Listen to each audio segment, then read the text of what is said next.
सीताई साहेबांनी जे हरी घातला. नानाजी काय चाललंय? असं तसं सगळं विचारलं. काय नाही बाबा, आता चालू मृत्यू लोकांमध्ये. काय त्या सत्य अनुसयाचं नाव आहे बाबा. जिकडं जाव तिकडं फक्त तिचेच कीर्तन, जिकडं जाव तिकडं फक्त तिचेच बॅनर, जिकडं जाव तिकडं फक्त तिचंच नाव आहे. कोणी पण सती अनुसयाच, सती अनुसया, सती अनुसया. आणि खरं सांगू का, महिला मंडळीला सगळं सहन होतं, पण तिच्या समोर दुसऱ्याबाईची स्तुती तिला सहन होत नाही. आणि का म्हणून तिचं लोक नाव घेतात? अहो ती पतिव्रता आहे. बर बर बर बर, काही हरकत नाही. आणि मग काय बाबा, तिथून उठले, सत्ययुगामध्ये गेले, ब्रह्मदेवाच्या तिथं बी आग लावली. तिथून उठले, भगवान विष्णूकडे गेले, तिथेही लक्ष्मी आई साहेबांसोबत आग लावली. या तिघी जणी म्हशीसारख्या बंब फुगल्या. संध्याकाळी चहा नाही, पाणी नाही, जेवण नाही, भगवान भोलेनाथ म्हणे, का ग कोणी पाहुणा आला होता का तुझ्या माहेरचा? माहेरचा नाही आला म्हणे. नारदजी येऊन गेले. हो बरोबर आहे मग. नारदजी गेले. एखादा नारद सत्यात असला तरी सत्याचं वाटोळ आहे. काही काही नारद पक्षाचे महाराजांच्या पक्षाचं वाटोळ केलं. काही काही नारदांनी, खरं सांगतो तुम्हाला, अख्खं वाटोळ करून टाकलं. काय कारण आहे? खाली मृत्यू लोकांमध्ये सती अनुसया नावाची कोणतरी स्त्री आहे, अख्खं तिचं नाव घेतात. आणि मला वाटतं माझ्यापेक्षा मोठी सती आई अनुसया मातेचा पातिव्रत्य नष्ट करण्यासाठी कुठे आले? खाली आले. म्हणजे तेव्हापासून बायकायचं ऐकायची पद्धती. बरं आताच नवीन आहे काही असं नाही म्हणा. पोरं बायकायचं ऐकून मायबापच होतात. काय नवले? अहो या भोलेनाथांनी, भगवान विष्णूंनी, ब्रह्मदेवानी बायकायचं ऐकून सती अनुसया मातेचं काय केलं? पातिव्रत्य नष्ट करण्याचं ठरवलंय. आणि साधूचा वेश धारण केला दारामध्ये. अलक निरंजन भिक्षाम देही. आता भिक्षा मागायला गेले. कोरडी भिक्षा घेऊन, नाही नाही नाही नाही, आम्हाला तुझ्या हाताने भोजन करायचं. काही हरकत नाही, बसा. सुंदर असं भोजन तयार केलं. ताट वाढले. आणि भोजन वाढायला लागल्यानंतर अनुसया मातेला सांगितलं, आम्हाला असं नको, आम्हाला नग्न अवस्थेमध्ये भोजन वाढ. असं म्हणल्यानंतर सती अनुसया आपल्या अत्रि ऋषीकडे, आपल्या मालकाकडे गेली. मालक, 3 महात्मा आलेले आहे आणि भोजन मागता येते, पण नग्न अवस्थेमध्ये भोजन वाढायचं असं त्यांनी काय केली? इच्छा प्रकट केली. अत्रि ऋषीने पाहिलं, डोळे लावले.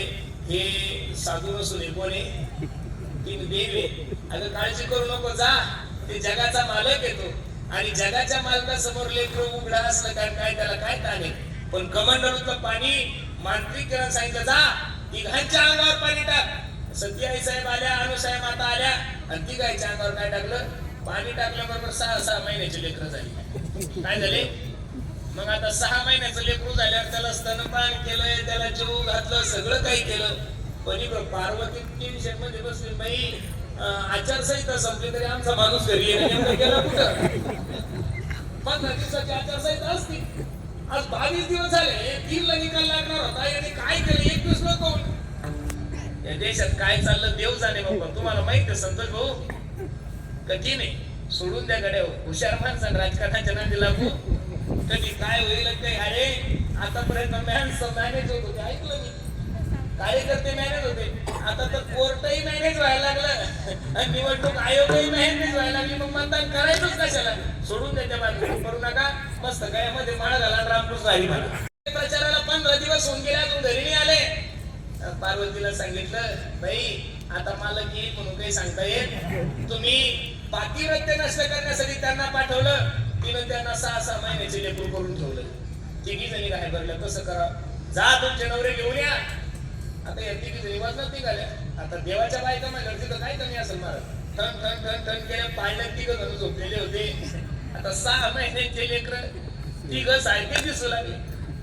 पार्वती विचार करू लागली, मी जर ब्रह्मदेवाला उचलली एवढी मोठी दाढी, ते कसं ऍडजस्ट करायचं? जमणार नाही.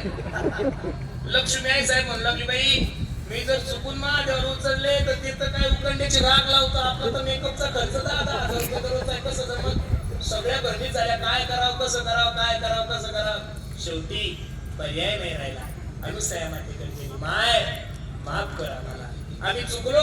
तुझ्यासारख्या पतिव्रता मानवलीचं पातिव्रत्य भ्रष्ट करण्यासाठी, नष्ट करण्यासाठी आमच्या नवऱ्यांना पाठवलं. आम्हाला माफ कर. सती आई साहेबांनी परत त्यांना मोठं केलं. सती आई साहेबांनी मोठं केलं. पण सती आई साहेबांसोबत तिन्ही देव बालक अवस्थेमध्ये राहिल्यामुळं मातृत्व भाव जागृत झाला. काय झाला? मातृत्व भाव जागृत झाला आणि मातृत्व भाव जागृत झाल्यामुळं माझं मन अजून भरलं नाही. मग काय अपेक्षा आहे? माझी अशी इच्छा आहे की तुम्ही माझ्या पोटी काय घ्यावा? जन्म घ्यावा. म्हणून दत्तात्रयाच्या ब्रह्म विष्णू आणि महेश सती अनुसया मातेच्या 3 मुलं आहेत. अनुसया मातेला किती मुलं आहेत? 3. कोणते कोणते? ब्रह्म विष्णू हा एक, ब्रह्म विष्णू महेश हा एक, दुर्वास ऋषी 2 आणि चंद्र 3. आणि त्या दत्तात्रयाचा जन्म उत्सव आपल्याला मोठ्या थाटामाटानं साजरा करायचा आहे. दत्तात्रयाचा जन्म उत्सव आहे